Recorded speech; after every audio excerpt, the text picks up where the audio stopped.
What's up, everyone, and welcome down to an exclusive episode of Zetro's Toxic Vault. Now, we've been doing this show for about a year and a half, and we've had a lot of guests on, but I gotta say, I'm as excited as all of you guys are to have this conversation as you guys are going to be to listen to this conversation. This man next to me spent 10 years fronting the band Exodus. In 2008, started his own band, which I love his band, amazing band, Generation Kill. This man could tear apart a VW motor in, 15 minutes? Nah, it takes a little longer than I can take one out of the car. 30 minutes or something. A jack of all trades. He's got a lot of things going on, and we're going to talk about them. Welcome down to the Zetro's Toxic Vault, Mr. Rob Dukes. Hey, man. How you doing, brother? Good to have you in. Good to see you. And I have so many requests. I mean, because a lot of my show is what I tell them is after every episode, leave me comments and let me know what you think. And this more, just like any social media, we read them all. And I mean, get Dukes on. Come on, Zed, you can get Dukes on. I'm like, well, I liked when they come through town, but Dukes is like, I think he's in Arizona now. So we worked it out. I mean, we've been talking about this for probably close to a year. But we almost did it in April. But did it in April. And then the COVID thing happens, and I kept telling people, wait till you see who I got coming. And like, who? And some of my close friends. You know what? I didn't tell anybody. I told like one person. I told my manager, I was like, I'm not telling anybody. I'm just going to, when this fucking, because I really thought, like, first off, I want to thank you for having me on. Of course. Thanks for coming in. There's so many, because the truth is, me and you actually never sat down and talked. Maybe a few minutes here and there. Yeah, Over all those years, we never were in the same room for more than a few minutes. It was always backstage. It was never like sit down and get to know you, kind of never. You know? I think a little bit more so during the chapel things when we did. We talked about motorcycles. We talked about motorcycles. Definitely. That was a cool night. That was a good weekend. That was a good night. That was a good fucking great night. That was so much fun, and it was healing for me. Yes, I'm glad. I'm glad. It really was. Because I mean, knowing the guys as well as I do, and they love you to death, and and they they'll do anything for you to this day, and that. I do. When Gary, you call Gary, hey Gary, need a lead or something. He's right there. Tom, Jackie, they're there for you now. Like I said, the biggest misconception is the biggest misconception. You know what I mean? So, it'd be great. It's if we got it's like if you put up Dukes and Zach got in a fist fight. And that's the blabbermouth lead, man. Yeah, right. Well, that's the whole idea of what the Rock'em Sock'em Robots before this thing aired. We want to make them think that, you know what I mean? And that's why we did that. You know what I mean? So awesome. A good idea. No talking. It was just us doing the. Remember when we did that? The Rock'em Sock'em Robot thing.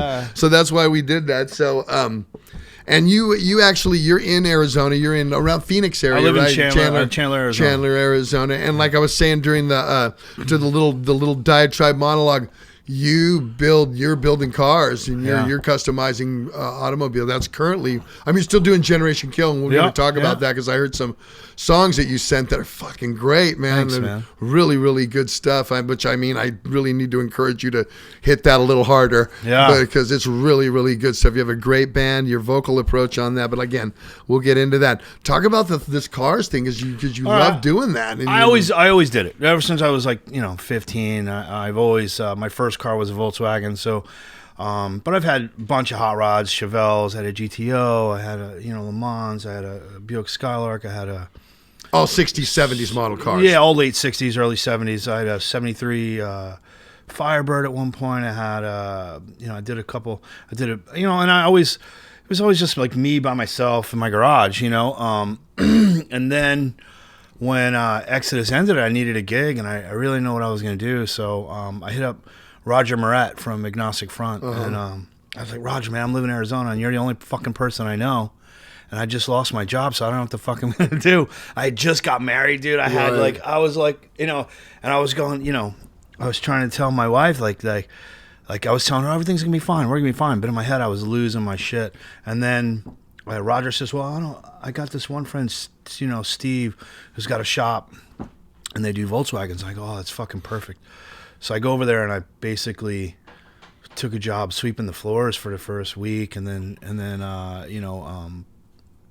after like a month or so, they were like, oh, I guess he's gonna do, it's like the garage etiquette, he's gonna hang and do this. And it was hot as fuck too. I just moved here. It was like 120 degrees. It was fucking brutal, man. And it was humbling as fuck. So I took out garbages and swept floors and picked up after, and then so then I started wrenching on shit, and then I bought a $10,000 toolbox and $10,000 worth of tools, and I fucking started wrenching. And so the shop is called Doug's Bugs. It's in Mesa, Arizona.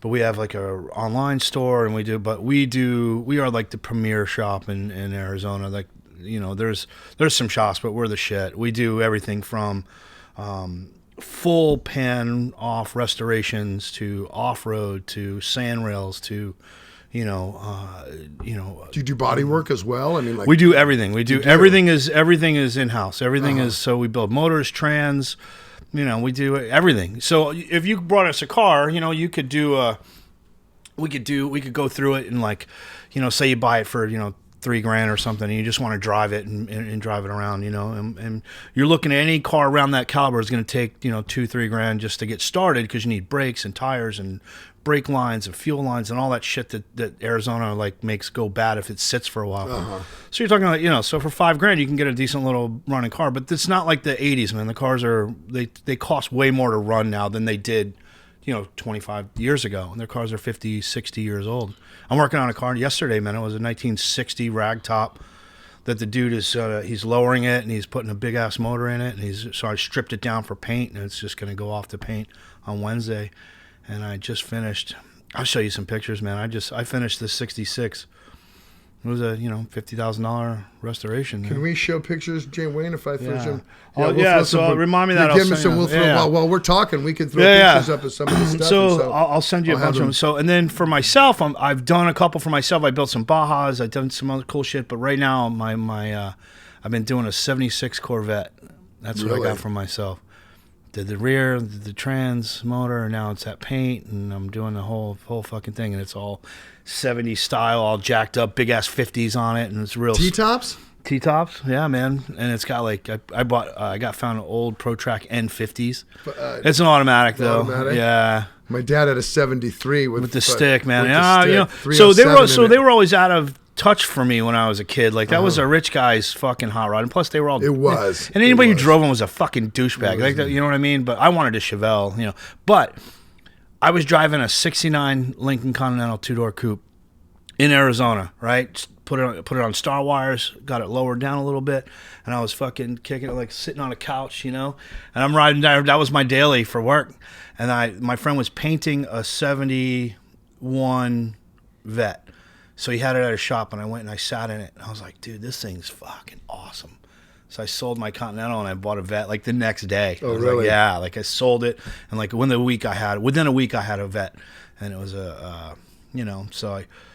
it was a good restoration project. I can make it the way I wanted to make it, which is, make it real 70s style. I had a picture of like a 72 that I really liked, and I was like, that's the one I want it to look like. The only thing I didn't have was the steel bumpers, but as far as like that, so, me and you both ride bikes. I ride a lot in Arizona. I rode my bike pretty much. I ride my bike 10 months out of the year. Yeah, I ride constantly. Well, mine's down right now getting painted, but I'm constantly on. Yeah. I love it. That's where all my money goes, is in my damn motorcycle. Yeah. Mine's like, I'd ride a Yamaha FJR 1300, and it's a sport tour, and it's for long distance. Yeah. And I went to I think like a month ago, man, I got up in the morning and I rode to Flagstaff and get coffee and then rode back. That's like 500 miles. Yeah, that's what I heard. Yeah. Because I was asking some of the guys, it's higher in elevation, right? So it's not as. It's cool. It cools off when you get about halfway there and the temperature drops 30 degrees. Yeah, and you're right. like, oh man, I get out of this fucking heat. I bet. Yeah. So. Yeah, it's a little taxing on you as you get older. I would think so, and coming from kind of the East Coast too. So let's get into that, because I want to talk about how you grew up, and obviously there's the way that molded you into being being the musician, being the character that you are. Yeah. There's, to me, I always say that. Oh, it was the horror movies, it was the cartoons, it was the toys I played with, it was all of that stuff that led to that. So talk about, growing up. You were born in Florida, but you grew up in New York. Yeah. In close to the city, or in were you Queens? You were in Queens. Yeah, and then I moved Rockland County, which is about 15 miles north of Manhattan on the New York side. Westchester is the other side, and then there's New Jersey. So it's kind of like that little area, but I was about 15 miles from Manhattan. So so like kind of like high here to school. San Francisco, kind of from where we are, kind of like really close Like, enough. it was a 20-minute drive. right. I can be in the city in 25 minutes. No exactly. problem. Yeah. So without traffic, 20 minutes. With traffic, 4 hours. Yeah, right. Same Yeah, thing. right. Well, the Bay Area. You've been here long enough, Rob. know, You've been here many times. It ain't no fucking different here, no, man. It's this L.A., New York, Chicago, they're fucking Miami, Atlanta. I'm sick They're of all it. the fucking and as same. I'm getting older, I'm getting fucking tired of it too. Yeah. The only time it bothers me is when I'm in my truck, I'm fine. But when I'm on my motorcycle, it's annoying because we don't have the lane splitting. You can't split lanes? Nah. In Arizona, you can't split lanes? No. How are air-cooled motorcycles, especially in that heat, supposed to stay air-cooled? I don't fucking know. I have a water-cooled I motorcycle. guess you'd so have to get or oil cooler on it somehow. Dude, I had a Buell. I had a Buell for a year in Arizona, but I only drove it from November to May. Yeah. And then I couldn't get parts for it, and I sold it. I got rid of it but I love that bike. A great bike. Dude, the 1200. I had the Firebolt 12R. Yeah, dude, that fucking moves. man, it was so amazing. mean. Yeah, and it sounded like a fucking dude. It sounded like a fucking I imagine a dragon sounding like that. You know what I mean? It was that's a dragon. All my neighbors hated me, man. When in the morning, 6 o'clock. Yeah. Well, I got cams and a Thunderheader in it, so this one was like that long, and that was it. It was it was crazy. That's wild. So yeah, I mean, there's like that's what I've been doing, kind of been riding around. But you've also so talk about your mom and dad. Right. Were they listening to music? Where did the music thing come in? Because I've actually spoke to some friends of yours that you didn't know. I spoke to some friends of yours in New York that I had met that are also still friends with the band, and they were telling me how they knew that you would always be doing this. They knew that you would always be entertainment sometime. I can't remember who it was. It was one of the first tours I had come back to, and they had come there. And they said, "Oh, hi," and I've never met him before. And they're like, "We're friends, Rob." I'm like, "Great, how you doing?" What's cool? And like, they were sitting down and they were very proud of you, and they were saying, we knew Rob would always, do really good and do this and stuff like that. So, is that where did that come from? That if your friends were telling that, was it? I don't know, man. So like, to start, like I was a fucking nerd, dude. I was like a dweeb. Like I didn't have any friends. I mean, I moved around a lot when I was younger. So which made me, honestly, it made me uncomfortable in my own skin for a long time. Introvert? Total introvert. Really? But I also, so that's kind of what forced me into music. You know what I mean? Because I had books. I wasn't on really watch TV. So it was, I read. I had comic books I read, and I had music. And music was, I remember there's pictures of me like that my mom has. Or my dad has. I'm like 4 or 5 years old, and I'm sitting in front of the stereo with headphones on, and just listening to the music. What were they listening to? So I remember stealing my mom's Dark Side of the Moon. Okay, so they were listening to. My parents are hippies. My parents, okay, cool. They were like 17 when I was born. Cool. So my dad was listening to like Tres Hombres. Like, so really? I tweeted that the other day that zip ties and ZZ Top reminds me of my father. Wow. Especially the song Tush. Really? Right? Yeah. So whenever I hear, I think of my dad. Wow. You know what I mean? So, and my mom was more like a Pink Floyd. Like she liked blues. So my uncle Logan, who was a musician too, he was a bluegrass musician. He gave me a stack of records one time, and he said, "Keep what you want, and then give me back what you don't like." And I'll tell you what I gave him back. I gave him back Yes, Grateful Dead, and like. For some reason, like Blood, Sweat, and Tears. I'm like, nah, I don't like any Too of that. progressive, the Grateful Dead and the Yes stuff, too progressive.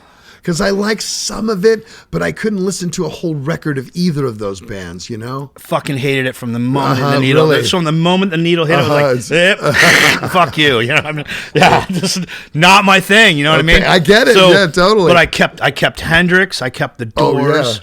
I kept I became a huge Doors fan. I mean, I love, to this day, I listen to Doors pretty much all the time.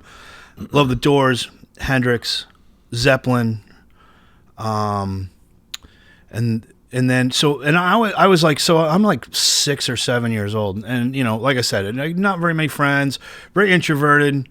And then when I was like, I think I was about 8 or 9 years old, and I started to mow lawns at that point because could use a lawnmower. So I'd mow my lawn and this other guy's lawn up the street, and they would give me money. And I remember my stepfather taking me to a record store, Tapeville in Rockland County, and I bought Queen, News of the World, The Clash, White Riot, and London Calling, and I took those albums home, and I listened to them for the next year, and I kept buying. Then I started buying. I bought the Police first album, Zenyatta Mandata. I got into the Who for a while, and then slowly, like, I started just listening to my own music, but I still liked my parents' music, but Van Halen was mine. They couldn't have Van Halen, but then. Right. Like Fair Warning, when that came out, I was 12, man. I was 12 years old. So that album hit me like a fucking ton of bricks. It's the heaviest Van Halen record. I mean, I love Fair Warning. What was it? Fair Warning was 83, right? So I was like 15. 81. Was it 81? 81, yeah. So, okay, so 81. When the first one came out, 79. 78. 78. Okay, yeah. So I was... Because they did one every year up to Right. then. So I had all of them. So I had Van Halen too. But when Fair Warning, when he did the opening chords Unchained, yeah. What the fuck, man? I'd never heard anything like that in my life. The tone. That intro to Mean Streets, yeah. Like, and I didn't even play guitar yet. I was just listening. I had a tennis racket because I used to fucking, did you do that? Of course. Fuck yeah. So that's how you became good on stage. You played with the tennis racket. So my bed was the crowd. It was in the corner, and I didn't Priest records were on, and that was the crowd, and I was on the bed was elevated, and I pointed out, and I knew, dude, I practice. Practice. Get me? Man. So that's what I was doing. I would fall asleep with headphones on because they were, and I'd fall asleep. And somebody, if I was at my grandparents or my parents, they'd come in and they'd take them off. Because I had that record player that would immediately put it back to the beginning. Oh, really? It would reverse it to the beginning, so it would continuously play. But they would see, and I'd be choked by the fucking headphones. So they'd come in and they'd take them off. Yeah, man. And then, so I was listening to like Mike Bloomfield, which is a blues player, white Jewish guy from New York.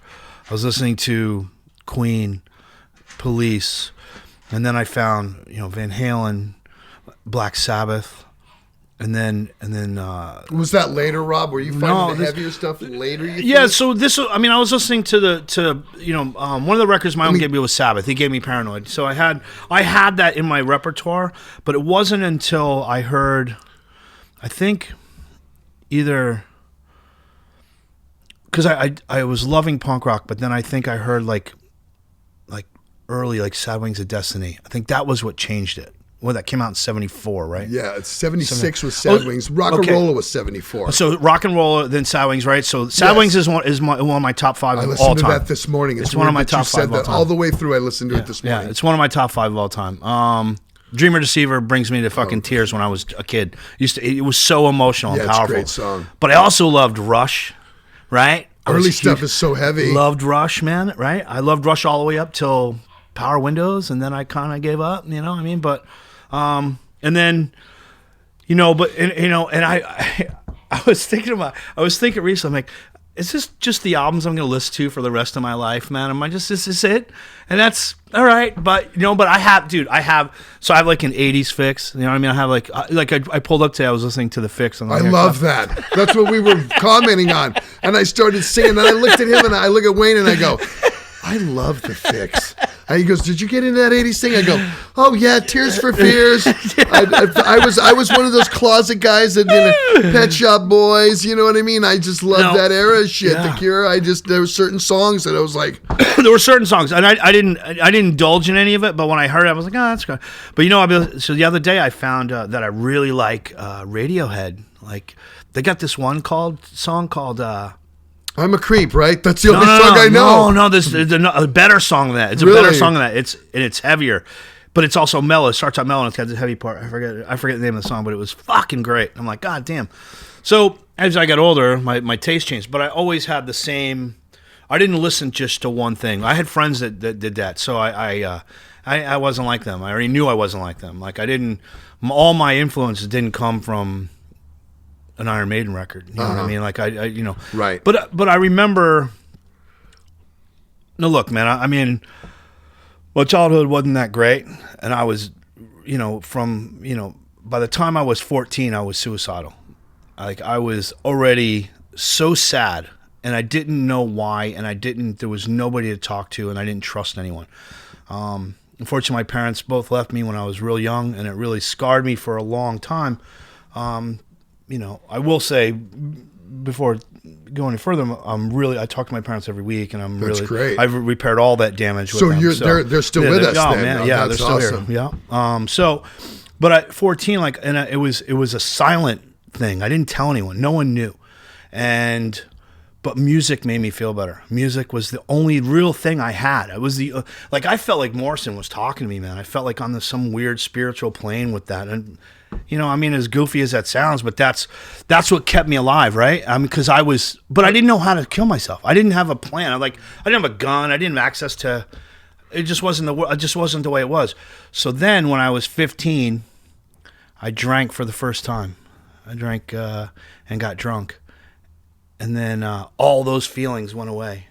And I drank for the next 10 years of my life until, I've been sober 28 years. But I drank for the next 10 years. And I feel like alcohol actually saved me through those real weird years of uncomfortable in my own skin, didn't know who I was, fucking, you want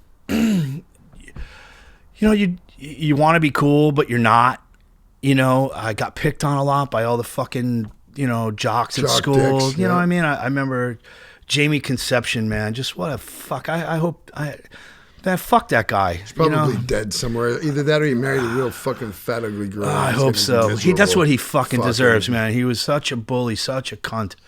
And I just but school was a fucking nightmare. But I had two really cool experiences in school that happened. Were you there for the same school for all 4 years of high school? Because you said you moved around a lot. No, I only did 2 years of high school. That's a kid killer. You know what I mean? People don't realize I did that. 2 years and then I was out and I got my GED. So Mr. Triasi was my math teacher when I was in ninth grade. And he looked like Frank Zappa. He had like little longish hair. He was an Italian guy. He had a little mustache, and he was cool. He wore a leather jacket, and he was cool as fuck. And for some reason, he liked me, and he didn't like it when other people picked on me because it was like a constant fucking thing. Dude, it was brutal, from where I was sitting. I don't know what everyone else saw, but from where I was, it just felt like it was constant. And he said to me, when you finish school, what you need to do is you need to get on a motorcycle and you need to ride across this country. And you need to go meet some other people because this isn't the world right here. And he told me that. And I'll never forget him saying that. I'll never forget Mr. Tracy saying that to me. And Mr. Shayette was my art teacher. I refused to take a language. I was like, look, I don't want to learn French. I don't give a fuck about French. And I was only defiant once in a while, hardly ever. But I really liked my art class. I was like, why can't I just take 2 art classes instead of taking something that I know, look, I'm going to fail it. You can give me an F now because 1, I'm not going to go, and I don't give a fuck. So they said, okay, you can take 2 art classes. So Mr. Shea and I just sat there and drew and did all the art stuff. And I loved his class. He played music. He let us pick music every once in a while. And I always picked Led Zeppelin or fucking Doors or something cool. And but he wore goofy ties, and he looked like the dad in Calvin and Hobbes. He was like, fucking, I used to read it all. I love Calvin and Hobbes. So that guy just told me, he goes, don't be like these other people. And those 2 guys said that to me, like, for whatever reason. And my coach, my Little League coach, Denny Rose, fucking awesome dude. He was so fucking funny. He was definitely a weed head now that I think about it. But he really liked me, and he knew that I was unhappy when I was like 12 and 13. He treated me different than he treated everyone else. And for whatever reason, he actually died of cancer. And when I ran into his daughter and she told me, and I was like, oh, I was really sad about it. And so, How about the teachers? Are they still around? You know, I don't know, man. I went back once. It's been a while though, huh? Yeah, me it too. I don't think feels like 10 years ago, but it wasn't. It feels like that. I'm 82, so it'll be 40 in 2 years. I was 86. 40. Yeah. So yeah. Fuck. Yeah. So maybe I don't think they're there. If they are, they're not teaching. Yeah. Hopefully they're alive. I hope he's retired and just hanging out, having a good time, drinking martinis. Yeah. Banging other old Doors. chicks. Exactly. Yeah. Listening to the Doors. Yeah. So, when I found beer, I two things happened. I found beer, and then I grew 6 inches, and I started running and lifting weights. And then I kind of learned how to fight. And how old were you about this time, Rob? I was 17. About 17. I gained like 20 pounds of muscle. And you went through a growth spurt. Yeah, growth spurt, and then I gained like 20 pounds of muscle. In like a year and a half. And then but drinking gave me this. It gave me a fucking 12-inch cock, dude. Courage, huh? Yeah, man. Here we go, baby. And then you add punk rock, metal, and a little bit of fucking attitude, man. And then you throw me some fucking Jack Daniels on it, and I'm down. Let's do it. Fuck. I mean, I became that guy for years. And, I was the kind of drunk I was drunk all the time. I drank around the clock. Every job I had, every friend I had, every girl I had, every situation I had revolved. If I couldn't drink, I didn't do it. And that was my life up until I was about 25. And then I got sober right after turning 25. But during those years, I had a lot of fun. Like the first couple of years was fun. I was kind of like, I thought I was finding myself, but I wasn't. I was just creating this path that I was on was so destructive. Was it just alcohol or drugs too? I was selling drugs. I was doing drugs. What were your drugs of choice? I was doing a lot of LSD. I was doing a lot of mushrooms. And obviously smoking weed. Yeah, well, weed. You know what? Honestly, weed was never really my thing. Really. I've tripped probably 400 times, 500 times.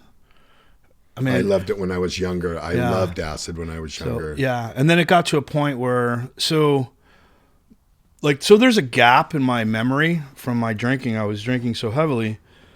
There's like a 2-year period from like 21 to 23, 24 that I just don't remember. I remember there's like bits and pieces and stories from other people, and I remember like chains of events that happened, but I don't remember the day to day. It's just where I had put myself. I was very unhappy at this point, but struggling to,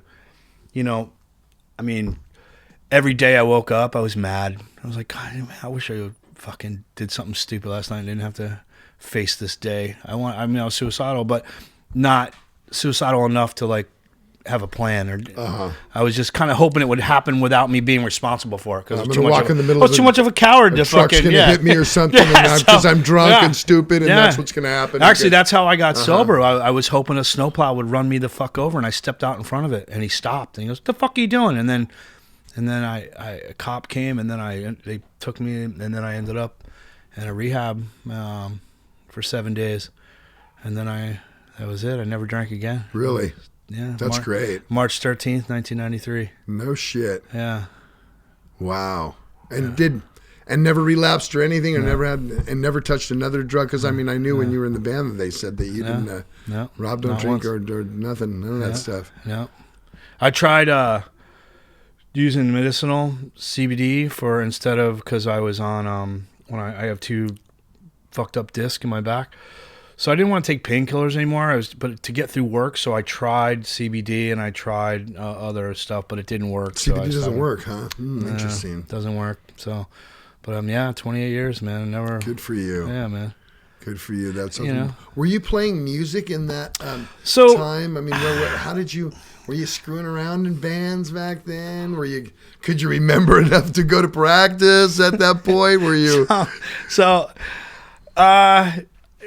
No, I was the guy who sat at the bar talking about, man, I'm going to start a band tomorrow. But I never went to a bar. Like, I didn't drink at bars. I drank by myself at home or with my one drinking friend. You know what I mean? I was that guy. I had the look. I had long fucking hair. I fucking wore, fucking black T-shirts and, fucking high top Nikes with tight fucking jeans. And no underwear and fucking. I had all that shit, right? But I just never. I was too drunk. I never could put 2 days together. So I would play guitar, but not very well, and I jammed with dudes, but they were just like me. They were fucking. We were nothing. You know what I mean? But. So I'm going to tell a story about Jim DeMaria. You know what? Let's take a break, and then we're going to come back, and Rob's going to tell us a story. Yeah.